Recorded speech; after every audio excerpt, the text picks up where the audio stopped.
We ended up having to call it a little bit of an early day yesterday. We had some stuff we had to do, but we're back here again today. Beautiful weather. The sun's not bearing down on us. It's like 73 degrees. It feels nice. It looks like Ron's got his excavator here in the middle of the driveway. We have the old scale area here. We tried digging this chunk of concrete out with our backhoe, and Grandpa used a lot of concrete on that thing. That's probably like 14 inches thick. So Ron is actually working on a bulldozing project just on the other side of those trees right now for a neighbor. So once he gets done over there, he's gonna come back over here. He's gonna dig this. And then the concrete guys are planning on pouring these big pads today, and we have these huge piles of dirt beside it that we need to get out of the way so the concrete trucks can get in here. So it sounds like Ron's gonna bring his bulldozer out here and help us push these out of the way. And then on top of that, we got a couple other things going on. Dave, our tile guy, is supposed to come out and finish running tile between these two pads of concrete here. And then it sounds like later today, they're hoping they can lift the pit up and set it in here. Then last but not least, sounds like the electrician's supposed to come out and do some more conduit work here on the transformer pad, and then get conduit stuff ran in through the bottom of the dryer pad. Now, he said he was gonna be here all day yesterday, and he didn't show up, so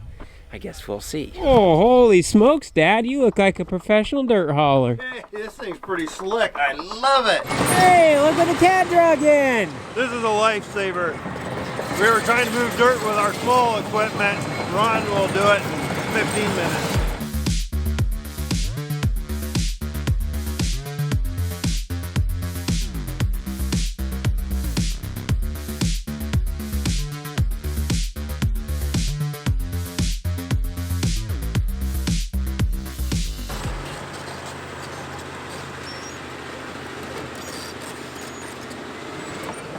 Holy smokes, Ron made quick work of that. And he packed it in nice so that way if it rains, the water will shed off. We're gonna be needing a bunch of this dirt back here into the bin site once we get everything poured and done, so that way we can bring in all the fill for approaches and getting things like this cleaned up, so that way we can just bring everything back up to ground level. Dave made an appearance and he got his tile ran through the middle, so now we are fully tiled all the way around these pads as well as through the middle. And that's gonna run out downhill over there. Camera doesn't really do great justice around here. Everything just looks flat. But from right where I'm standing down to the bottom of the hill there's about 9 feet of drop. And Mick just got done digging this whole thing by hand here. Now he's going around with spray paint marking his gauge posts. Did you teach him how to run a shovel? I did. I showed him how. Immaculate form right there. Hey, how's your forehead today? You like Cole beat you up again? Leighton and I got wrestling a little bit yesterday. Got my head on the rock.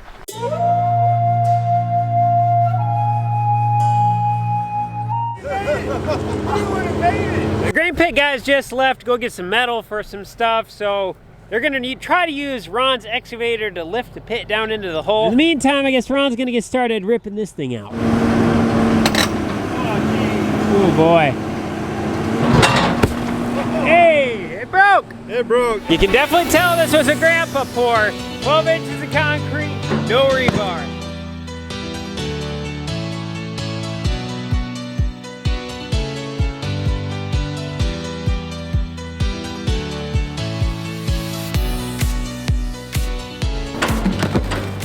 So what Ron's doing now, he's building a little chiropractic table for these big chunks of concrete. So he's gonna pick them up, set them on there, and then he can slam down on them and break them in half. Ron is a chiropractor.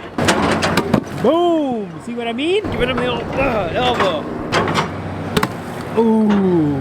When he was struggling to pick that up, it reminded me of Toy Story when they're in the claw machine. The claw. Think it's gonna work, Ron? Moving her like butter. Ron said he can lift about 10,000 pounds with the excavator straight out. This supposedly weighs around 6, so we should be operating within normal limits here.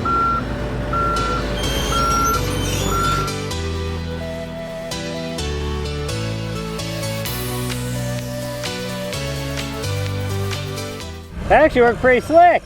You did. Oh, well, hi there. I didn't even see you. Oh, hi, Les. What do you think of the porch?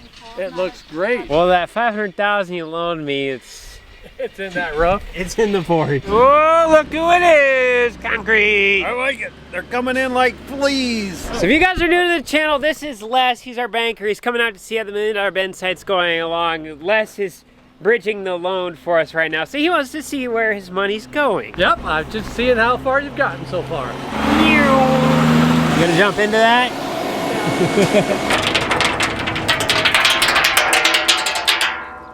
Missed it by that much.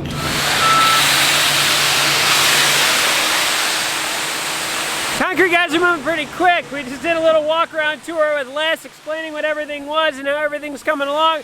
They already got the first pad here just about done. One of these bend footings has 7 concrete trucks with it. I'm just astonished how much concrete is going into this whole project. They said we're gonna do about 500 yards for the time everything's all said and done. Just these 2 footings alone, about 140 yards. Hey Dad. What? Wade's here. You didn't see him sneak in, he's so quick. He got here at 7 o'clock this morning. Any words of wisdom for us? Don't grab hot wires.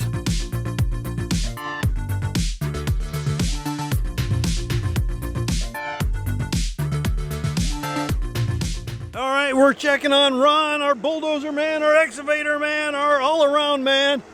If you guys remember last April, we took a whole bunch of trees down that were they were rotten, they were falling over. But anyhow, Ron is running around with his backhoe. We had a bunch of trees that didn't burn up, so he's making more piles, trying to get them tighter for us. And as you can see, this is a very, very shallow creek through here. There's maybe right now a foot of water in it.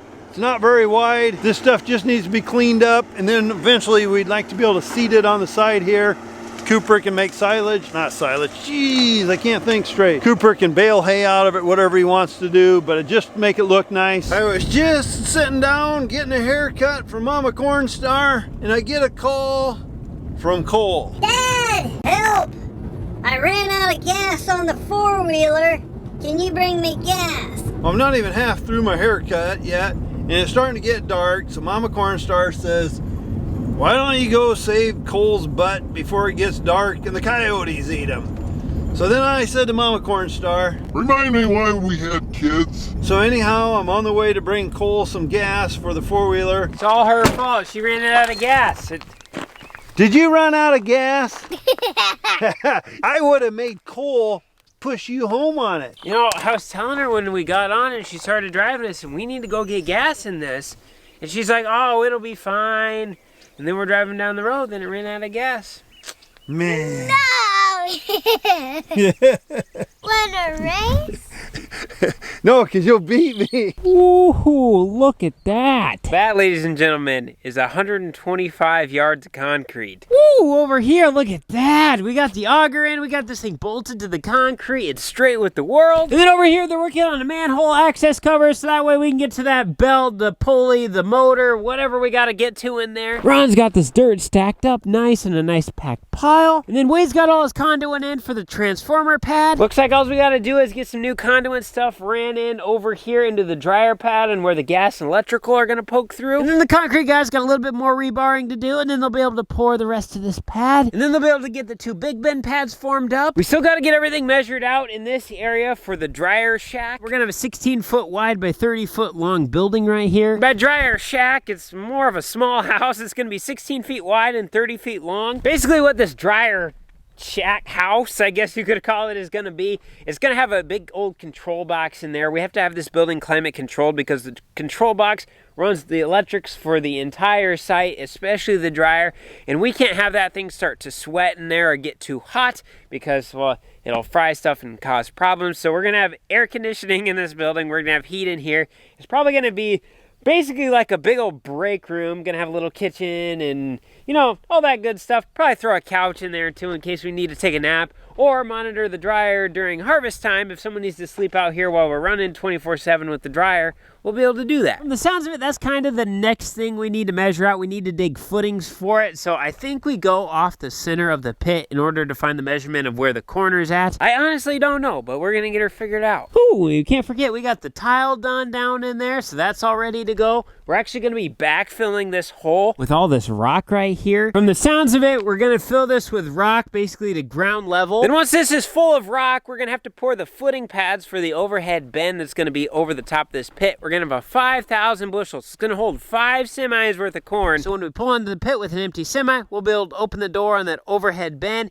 and then we'll be able to fill a semi in, honestly, like 2 minutes. Oh, how could I forget? We also have to dig the foundation here for the pad that's gonna have the leg on it. It's like one of the most important things. How could I forget about that? And once everything here is poured, we're gonna be taking that big old dirt pile that Ron made, and we're gonna be bringing that back over here. We have a bunch of filling in to do, because right now this stick's probably like a good 3 feet out of the ground. We don't want a really steep incline going up to it with our semis. We want really smooth and gradual. So we're probably going to be starting like way back there by all those trailers and stuff and just building it up ever so gradually as we get up to here. So when you're standing on it, it's going to feel flat, but in reality, it's going to have a nice little angle to it. And then we'll probably build up from that being the ground level over to this bend pad. There's like a foot drop between that concrete and the top of the pit. And then on the backside here, we can start to see where the grade of the ground goes down. So we're going to have quite a bit of fill that we're bringing in here to make a nice semi-approach.